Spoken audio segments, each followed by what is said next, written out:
Here's a quick tip for those of you who enjoy Pilates or Pilates instructors that are trying to help their clients perform a better pelvic tilt or pelvic curl, because that exercise is a very popular exercise in Pilates.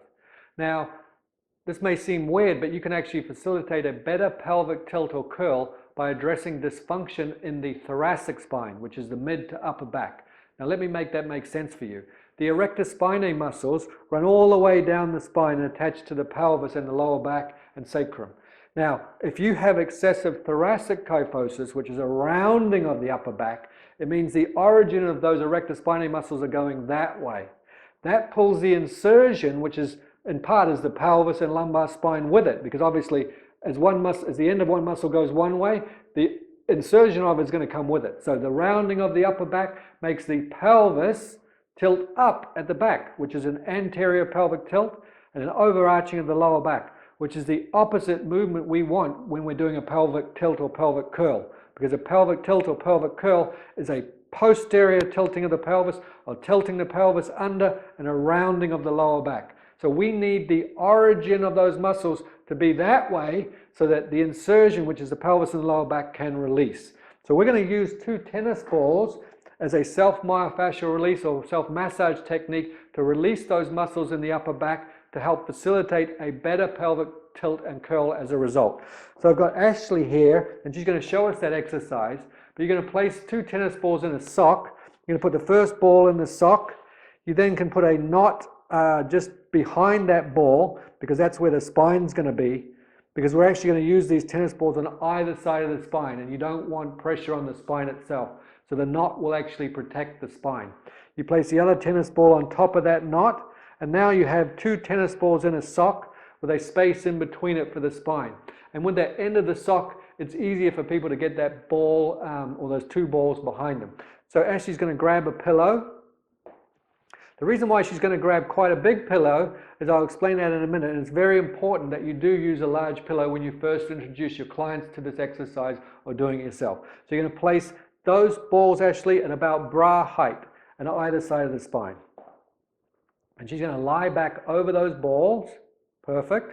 Now, the pillow is there because if she is very rounded in her upper back and we get her to extend or lie back over those balls, then it's going to be too much pressure if she can't reach that pillow. So she's going to start to be like this. So she's going to lose, obviously she's going to get tension, she's going to feel like she's losing her breath. So we want a large pillow so she can lie back comfortably.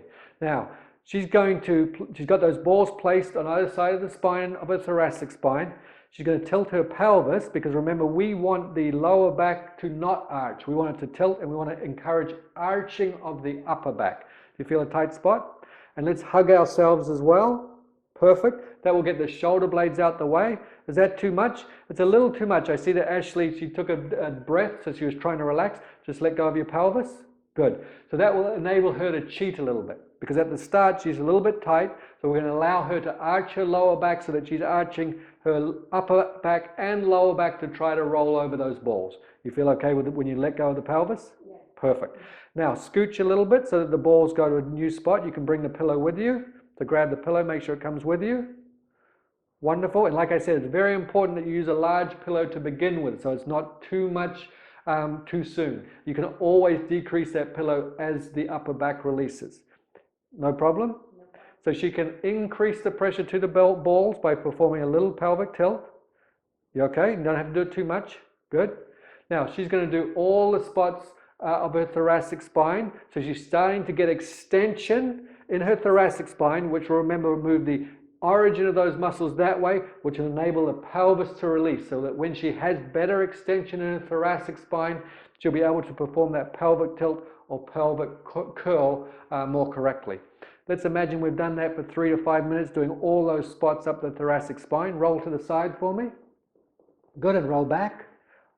Good. And now you'll feel, and just do a pelvic tilt. Put your arm out to the side so we can see this in the camera. Just do a pelvic tilt for us. Much easier now, isn't it? Yes, because her upper back is lying flatter to the ground, which means she doesn't need to cheat by arching her lower back to get her body into extension, which means she can tilt that pelvis and perform a better pelvic tilt and curl as a result.